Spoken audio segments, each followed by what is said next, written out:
Okay, guys, so today's lesson is on acids and bases. Now, the purpose of this lesson is to kind of be a basic introduction as to what is an acid and a base, how do they relate to chemical reactions, and get yourself a little bit familiar with times you may have been in contact with acids and bases in the past.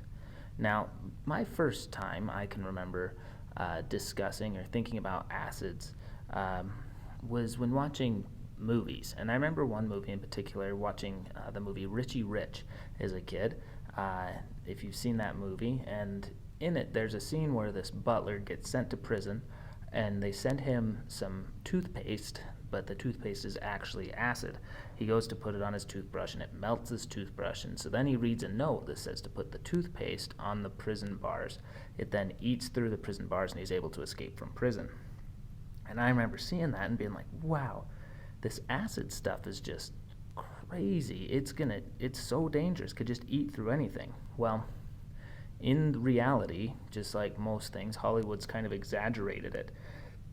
And so acids really aren't as dangerous or reactive as they make it seem in the movie. However, they can be a bit dangerous still, as we'll discuss. Okay, but in class, after I told that story, we discussed more realistic acids, things that we actually have come in contact with before that are considered acidic. And as we discussed, most of the things people mentioned were food related. And they mentioned how tomatoes are acidic, and milk is slightly acidic, and oranges and lemon juice, and all those sorts of things that are kind of sour in taste, they're acidic. We also mentioned some more dangerous acids like stomach acid or battery acid, but most of the acids that we come in contact with, they're really not that dangerous. Then we defined what an acid really is. Okay, and we said that an acid is a solution. Now, a solution is a mixture, okay, normally within a liquid, okay, water being very common. For instance, Kool-Aid would be an example of a solution. It's a mixture of flavoring, sugar, and water. So acid is a solution that has a large amount of lone, meaning like alone, unbonded hydrogen ions. Now, we're not going to go into what an ion is. Just an ion is a charged particle. Could be positive or negatively charged. Now, bases are kind of the opposite of an acid, where acids are a positively charged hydrogen. Bases are a solution that has a large amount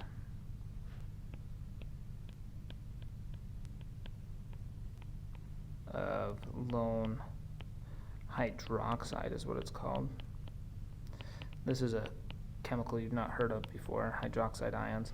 And these are an oxygen bonded to a hydrogen that has a negative charge.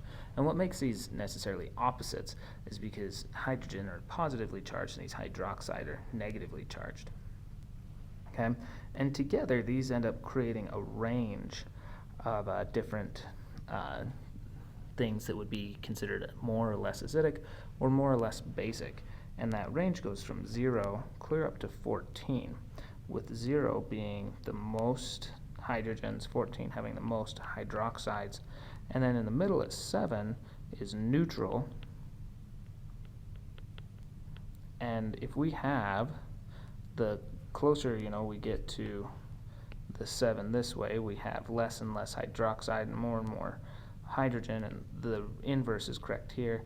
The more we get to 7, we have less hydrogen and more hydroxide, until at 7 we end up having about an equal number of hydrogen and hydroxide. And if we take these two and we react them together, we actually end up creating water. Okay, 2 hydrogen and an oxygen.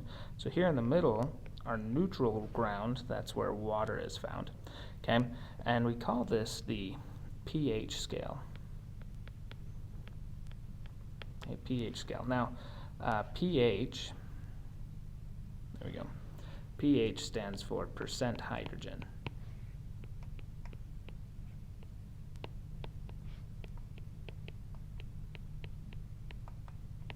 Okay, so pH is percent hydrogen. Now, the next thing we did in class is I showed a few little experiments here where I have some litmus paper you can see here on the screen, and I put a drop of acid, a drop of base on them, and then I mixed an acid and a base and put a drop of that on the paper as well. Okay, so right here I have some acid, okay, that I'm using. Now, just I don't know if it goes without saying, but you shouldn't be mixing acids and bases or mixing unknown solutions at home. That's not very safe. Okay, but we're going to take this, we'll put a drop here on the litmus paper, and you see that the litmus paper turns red with an acid placed upon it. Okay, then I'll grab a base. This one here is a base. Okay, I'll put a drop of a base on another, and it turns blue. Okay, so acids go red, bases go blue. Well, now I want to mix these. Okay, so I'm going to grab a third test tube that's empty, put a squirt of the base in there, and then a squirt of the acid. And once again, depending on what you're working with, this can be quite dangerous to do. So don't be just goofing off and mixing things at home. Okay. So I'm going to mix these together, and then I'm going to put a drop of this on one of these other pieces of litmus paper, and we'll see how it behaves. Now, you may want to make some predictions. What do you think will happen? Okay, but I'm just going to continue. So if I put a drop there, we see there's no change in color. That's because when I added the acid and the base together, they canceled each other out. They ended up receiving a new property, which is a new pH. pH is a property, so a change in pH can be a change in property. And technically, this substance right here is mostly water. Now, it has a bunch of other things mixed into it, so I don't want to be drinking it or anything like that, but it is mostly water there. Okay. Another reaction that I want to look at is a classic. Okay, your baking soda and vinegar. Now, this is one where when you do baking soda and vinegar, most of the time people just look at and focus on these bubbles, and the bubbles are cool and everything,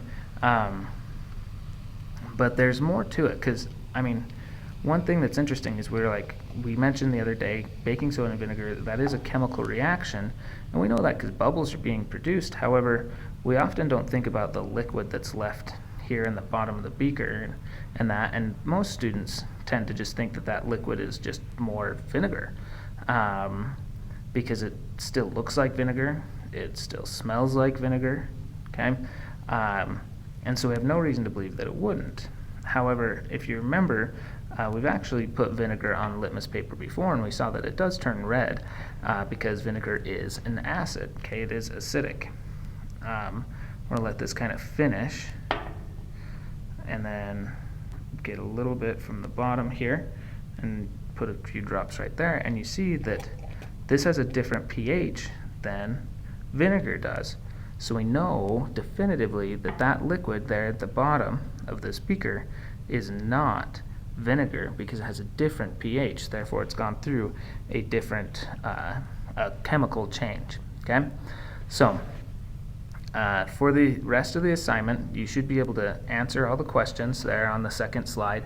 On the third slide, you just look over that chart and make a list of different acids or bases that you may be familiar with that are on there, and then get it turned in. This isn't meant to be an overly complicated assignment, and you'll be able to get points for it. Okay.